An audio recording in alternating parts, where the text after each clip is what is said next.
আসসালামু আলাইকুম ইব্রান, কেমন আছেন সবাই? আশা করি সবাই ভালো আছেন। আজকে আসছি আমাদের গ্রামগঞ্জের একটা সুন্দর পর্যটক ডিসি পয়েন্ট। আপনাদের দেখাবো ডিসি পয়েন্টের সৌন্দর্য এবং কয়েকজনের সাথে কথা বলবো, দেখি তারা কি বলে ডিসি পয়েন্টের সৌন্দর্য নিয়ে। তো সবাই সাথে থাকুন, আমাদের ভিডিও উপভোগ করুন, আমাদের মজা উপভোগ করুন।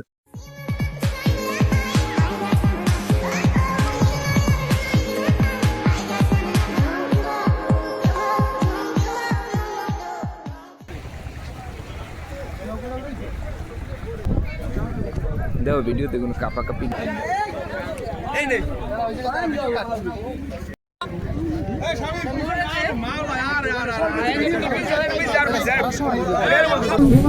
আসসালামু আলাইকুম প্রিয় তালতলী উপজেলাবাসী। আমাদের তালতলী উপজেলা নির্দেশক ডিসি পয়েন্ট নামে পরিচিত। আমাদের এই জায়গায় চলতেছে 2 দিন ধরে পর্যটক উৎসব।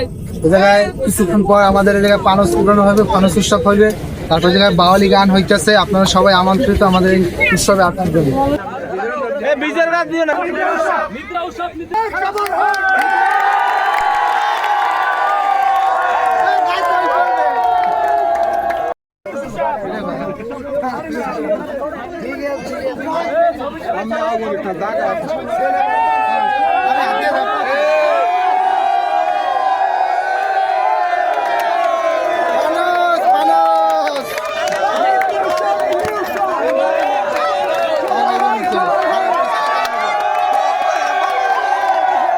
আমাদের তালতলী উপজেলার ভিতরে তালতলী ডিসি পয়েন্ট নামে পরিচিত নিদ্রার চর জায়গায় আসার পরে আমার খুবই ভালো লাগতেছে। তালতলীর মতো একটা জায়গায় এত সুন্দর একটা মনোরম পরিবেশ, যা শহরের ভিতরে যারা থাকে তারা এরকম একটা পরিবেশ পাইলে তারাই অনুভব করে যে কোন জায়গায় আছি আমরা।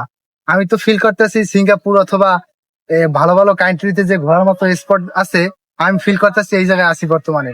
আমাদের পাশে 3 নদীর মোহনা, পায়রা, বিষখেলি, আরো অনেক এই সাইডে আছে আমাদের বঙ্গোপসাগর, যার কোনো কুল কিনারা নাই। আমরা এমন একটা জায়গায় আছি। তারপর আমাদের এই সাইডে আছে কুয়াকাটা পর্যটক কেন্দ্রের মতো অনেক সুন্দর একটা স্পট আছে, শুভ সন্ধ্যা সি বিচ। এই জায়গায় যদি কিছু বিল্ডিং থাকতো, বড় বড় বিল্ডিং থাকতো, তাইলে আমরা কুয়াকাটা আমি চালাই দিতে পারতাম।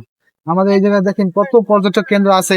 শুক্র শনিবার আমাদের এই জায়গায় এত পরিমাণ পর্যটকের ভিড় হয়, যা বলার মতো না। আমাদের এই জায়গায় যদি রাস্তাঘাটের সংযোগ ব্যবস্থাটা যদি ভালো হইতো, আমি মনে করি শুক্র শনিবার যেহেতু সরকারি ছুটির দিন, এই জায়গায় মানুষ দাঁড়ানোর মতো জায়গা থাকতো না। এত সুন্দর একটা স্পট, আপনি দেখেন কি সুন্দর মনোরম পরিবেশ, খালা খালা কি সুন্দর পানি, তারপর ছোট ছোট গাছ, দেখার মতো একটা পরিবেশ, সেরা একটা ওয়েদার।